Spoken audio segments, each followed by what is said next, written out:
C'est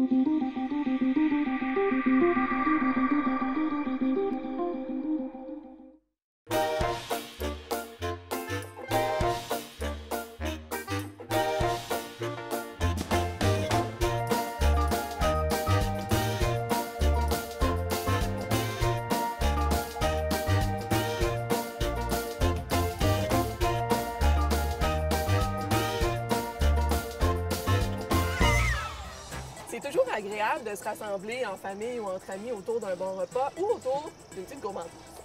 On le fait aujourd'hui avec nos invités au restaurant indien Le Super Qualité et en cuisinant des crêpes avec notre jeune chef. En famille, on fait du string art au Centre de la nature de Laval et avec nos jeunes lecteurs, on parle d'un roman sur le thème de la dénonciation. Mais on commence en s'affrontant dans un combat chez Laser Game Evolution.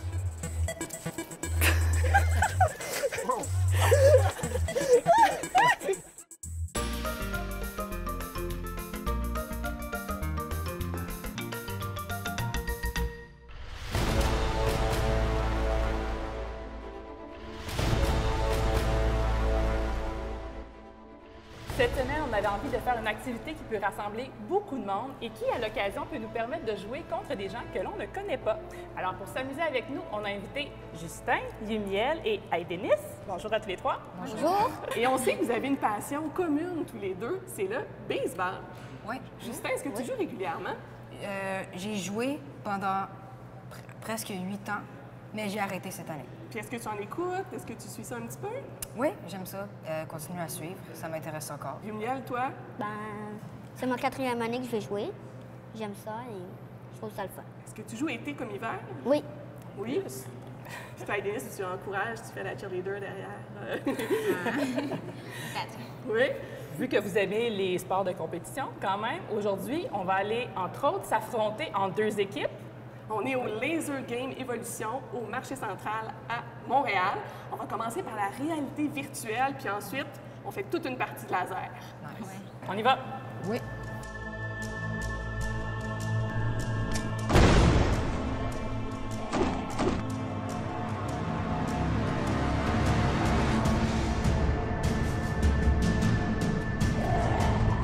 Dans l'équipe des jaunes, Valérie Lacarrière, Martin l'expérimenté et Justin le stratège.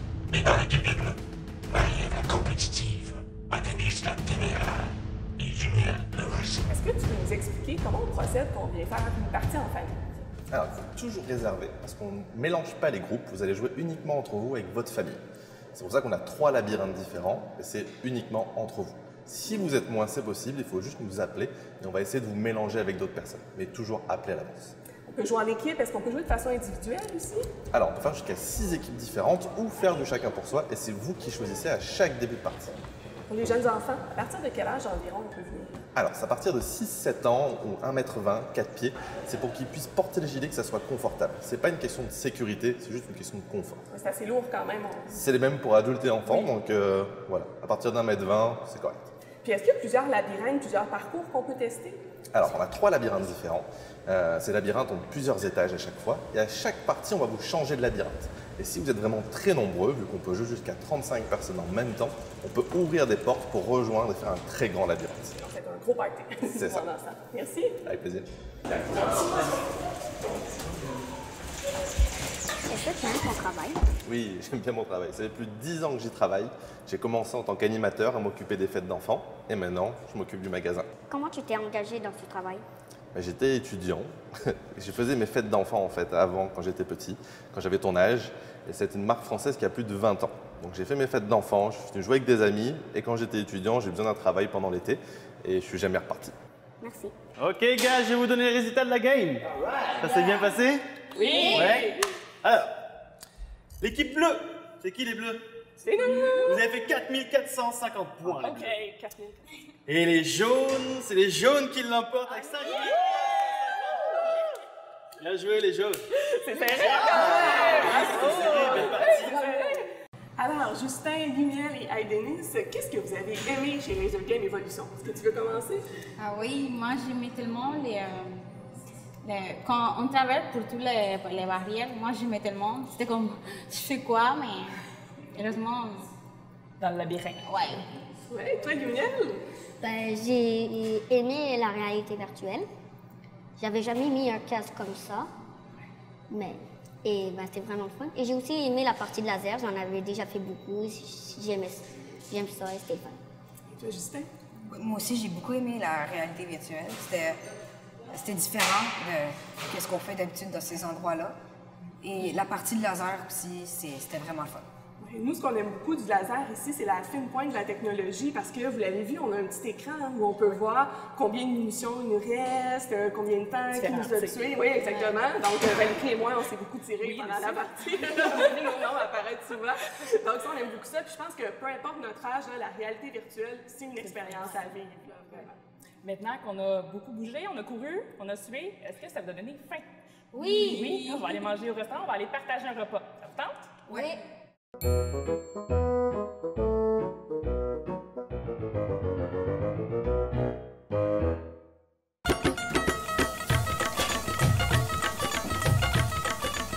Aujourd'hui, on se trouve sur la rue Bélanger dans le quartier Rosemont pour découvrir un snack bar indien unique à Montréal, le Super Qualité.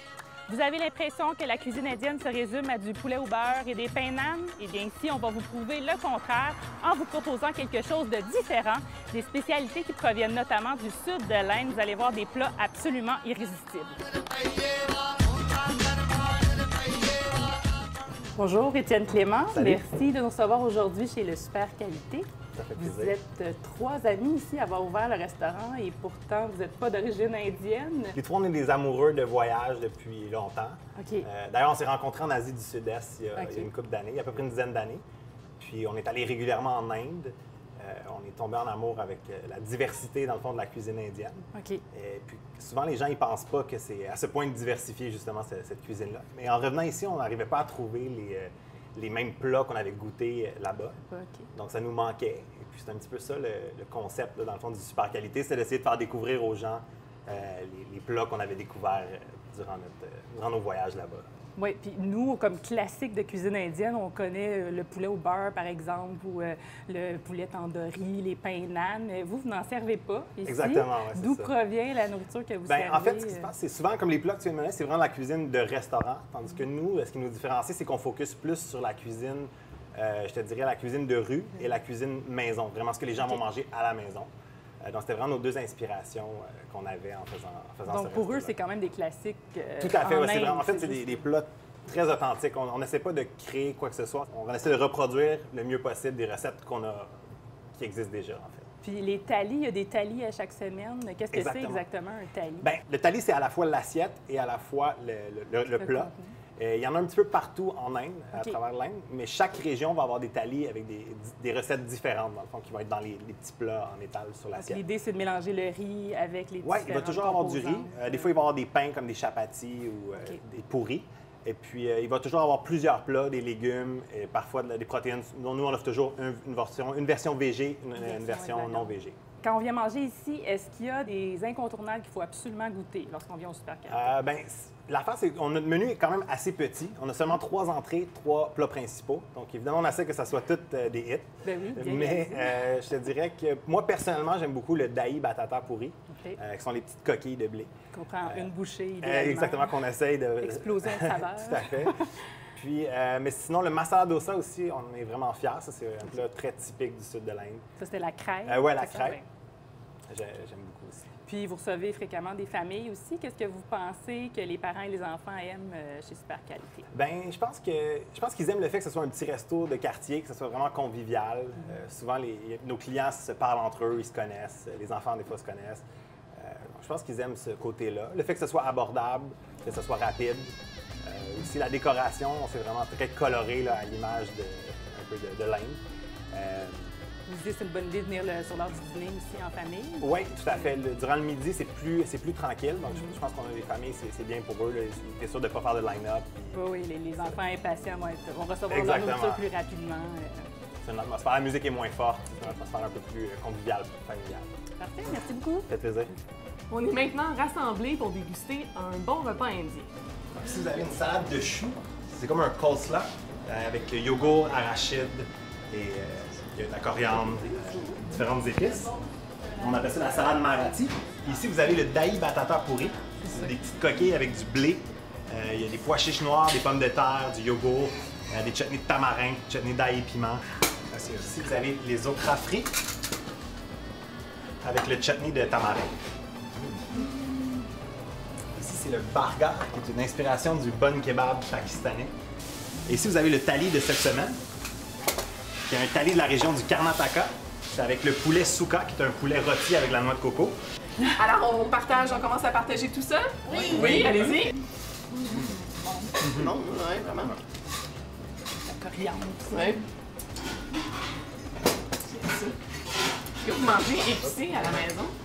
Pas trop, hein? Vous mangez un peu plus épicé? Un petit peu, oui. On aime bien la cuisine indienne, on aime ça.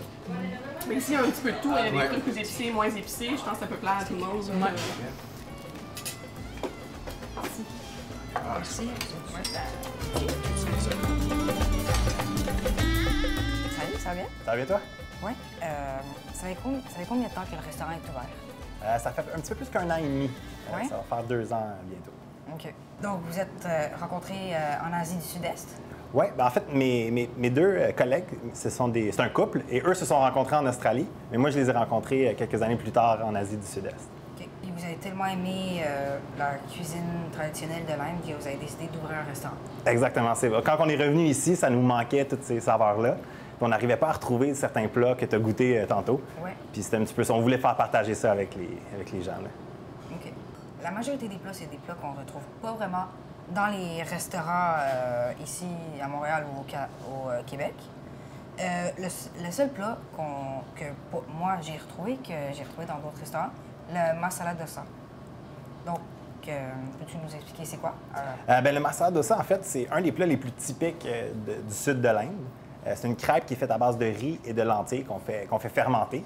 Puis à l'intérieur, c'est des pommes de terre. C'est servi avec un chutney de noix de coco, puis un potage avec des lentilles et puis un légume. Des fois, on le fait avec du daikon. Cette semaine, c'est avec du moringa. C'est vraiment un plat typique de cette région-là. Merci. Bienvenue. That's it. That's lunch. Merci beaucoup à vous quatre d'avoir passé la journée avec nous. J'espère que vous êtes bien amusés. C'est toujours agréable de partager un bon repas comme ça. Merci. Bon appétit. Merci. Merci.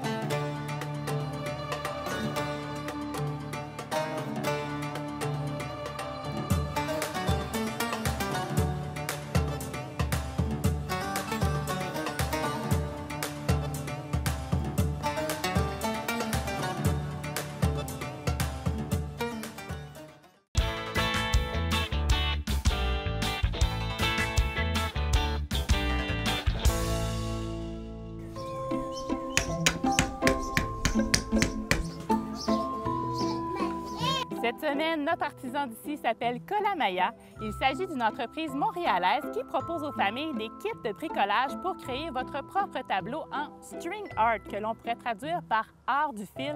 Vous allez rapidement comprendre le processus. La créatrice de Kolamaya s'est un peu donnée comme mission de pouvoir vous permettre de créer facilement des tableaux en fil tendu à l'aide de tutoriels clairs et détaillés. Dans la boutique de Kolamaya, vous trouverez donc différents ensembles de bricolage pour créer votre propre tableau en string art. Vous allez pouvoir choisir parmi différents modèles ou différentes images représentant des animaux, comme par exemple des chats, des licornes, des cerfs, un pingouin ou encore un renard, comme celui-ci, c'est un de nos modèles favoris. Vous pourriez aussi faire votre tableau en string art qui représenterait des véhicules ou encore une ballerine ou des fruits comme des ananas ou des fraises.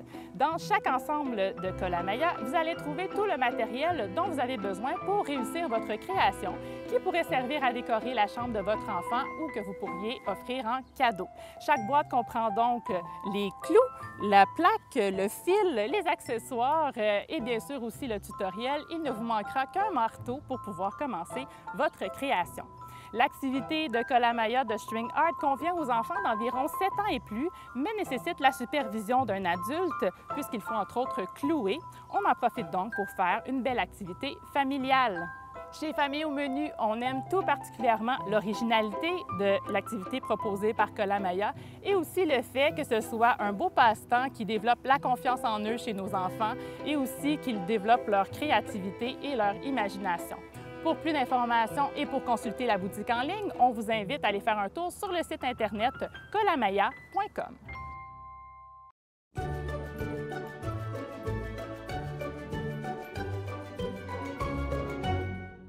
Aujourd'hui, pour notre club de lecture, on est à l'école secondaire Louis-Joseph Papineau. On vous parle de Comme une chaleur de feu de camp d'Amélie Panneton, publié aux éditions Urtubise. C'est un roman qui est difficile, mais je crois essentiel pour les adolescents. Pour en discuter avec moi, je suis avec Ronnie, Justin et Hilary. Salut à vous trois. Bonjour. Bonjour. Ronnie, est-ce que tu voudrais nous résumer le roman? OK. Le livre Comme une chaleur de feu de camp, ça passe sur une jeune fille qui tombe bizarrement amoureux d'un garçon qui s'appelle Thomas avec la musique western.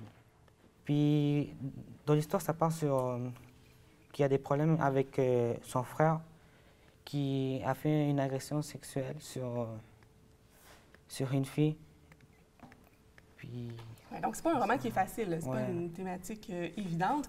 Un des sujets principaux, c'est la dénonciation, et on se questionne dans ce livre-là, qui on dénonce, comment on le fait, est-ce qu'on devrait le faire? Comment vous avez vu ça dans le roman? Que c'était dur à gérer pour elle, parce que comme elle était comme prise entre... parce qu'elle avait quelque chose qu'elle aimait, comme la natation, puis c'était son coach en même temps.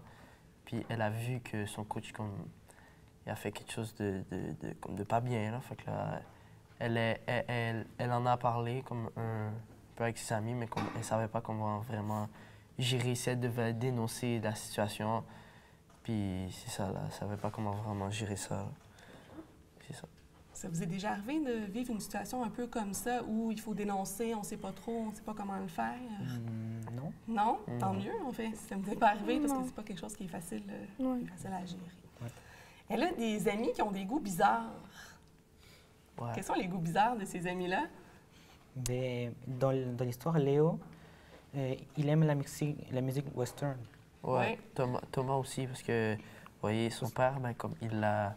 Quand il était pas là, quand, le jeune âge de Thomas, fait que là, il est allé dans son grenier, puis il y avait plein de CD, de CD ou cassettes, là, de vinyle, c'est ça. Puis, de western. Fait que là, il aimait pas ça au début, mais il s'est habitué. Fait que là, il a commencé à aimer ça, puis il a partagé son intérêt envers Emmanuel. Puis elle a aussi quand même un peu aimé ça aussi, elle aussi, c'est ça. Ouais, c'est quoi un peu la morale derrière ça? C'est bizarre au début, mais... Mais après, on peut quand même... on peut apprendre à aimer ça, je sais pas comment dire, mais on peut apprendre à aimer ça. Oui, tout à fait. Vous en avez des amis avec des goûts bizarres? Ouais. Ouais. C'était instantané comme réponse, oui. Mais c'est normal aussi, on n'est pas tous pareils, on ne peut pas toujours avoir les mêmes intérêts. Hilary, la personnage principale, Emmanuel, comment tu l'as trouvé? Je l'ai trouvée un peu bizarre parce que elle savait pas trop comment faire ses choix.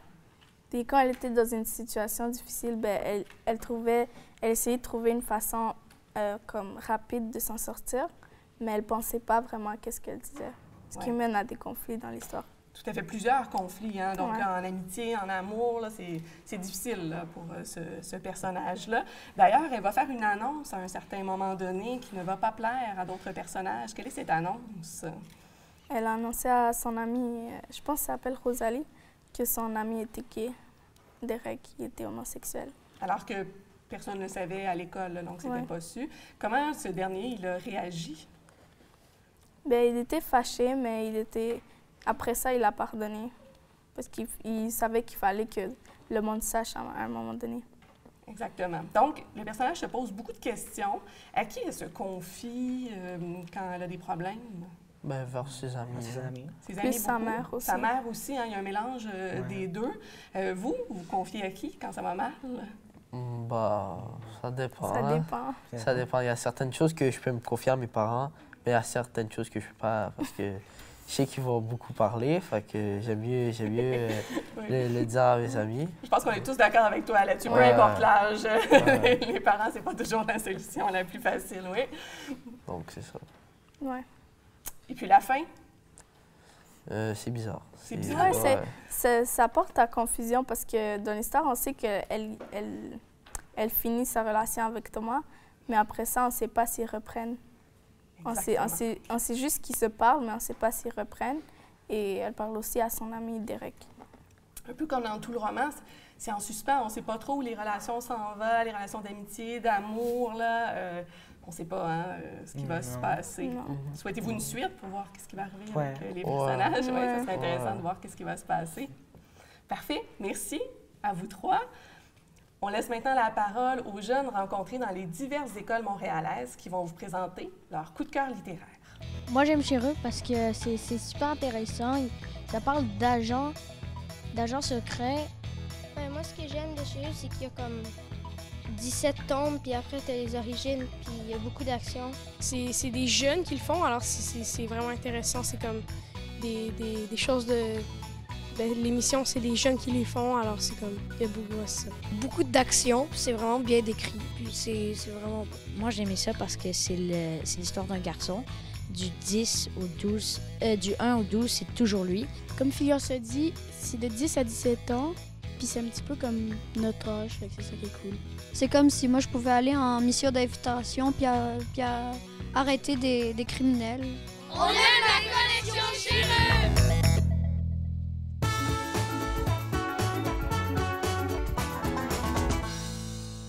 Notre cuistot vedette se nomme Maya. Elle adore manger, chanter, jouer de la guitare et du piano. Elle adore aussi la lecture et c'est une cuisinière hors pair, vous allez le voir. Salut Maya!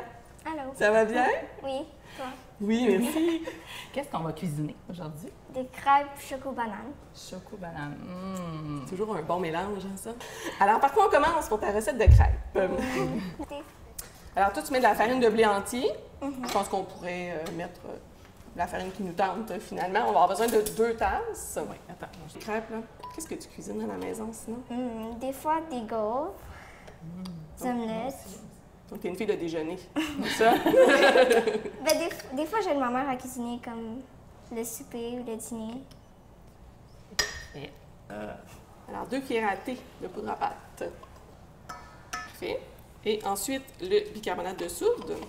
Et ça, c'est 1 cuillerée et demie. La demi, ça doit être la petite rouge ici. Super. Merci. On va ajouter un petit peu de sel. Bon? Ouais. On te laisse mélanger tout ça. Parfait. Qu'est-ce qu'on fait ensuite? Je pense qu'on fait un trou dans le milieu. Oui. Et là, on rajoute comme le lait, les œufs, le miel, le sucre. Les bananes aussi? Oui, les bananes. Oui. Est-ce que tu voudrais aller nous chercher au frigo tous les ingrédients qu'on va avoir besoin?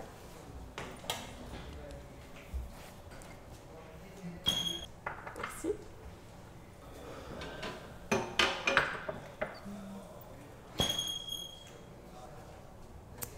Merci. Alors, le premier ingrédient à ajouter, c'est le miel. Donc, 1 cuillerée à table de miel.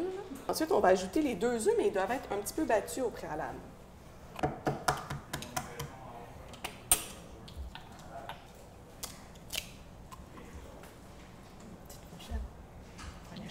Merci. Parfait. Alors, on te laisse fouetter ça juste un petit peu. Ensuite, on va ajouter le lait. Donc, 1 tasse et 3 quarts. OK. Et là, tu me montres tes muscles. C'est pas facile à penser. Alors, 2 cuillerées à table de beurre. J'en mets 2 juste au cas où. Oui, c'est une bonne idée. On va le faire fondre. Peut-être un 30. On va le surveiller.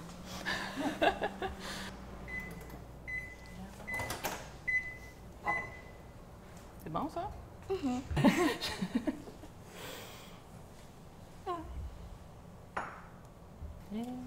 Parfait. Alors, notre mélange est presque complet. Qu'est-ce qui va nous manquer? Les bananes. Les bananes, et c'est ça qui va faire toute la consistance de tes crêpes. Alors, combien de bananes on a besoin? 2 bananes. Est-ce que tu le fais des fois avec des bananes congelées? Ouais. Oui, c'est facile aussi. Moi, je trouve que quand on a des bananes très mûres, on les met au congélateur puis on les sort pour ce genre de recette. Ça se fait super bien. Moi, des fois, j'écrase avec mes mains. C'est une bonne idée, ça. C'est parfait. Pas besoin d'assiette, voyons. Non, j'enlève ça. Et voilà. L'affaire est réglée. Là, c'est le moment parfait pour aller jouer du piano et de la guitare. Ouais.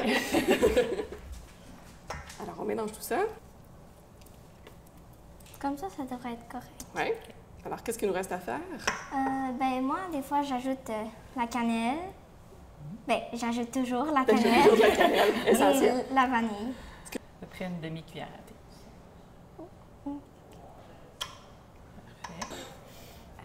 Ça sent bon. Ouais. Banane et cannelle, c'est parfait. Est-ce que tu mets des brisures de chocolat aussi? Ou tu les mets plus tard? Ben, je les mets quand je fais les crêpes. OK. Comme ça, c'est correct. C'est bon? Oui. OK. Là, on doit.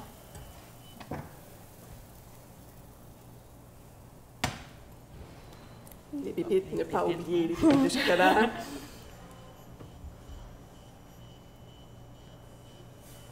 Parfait.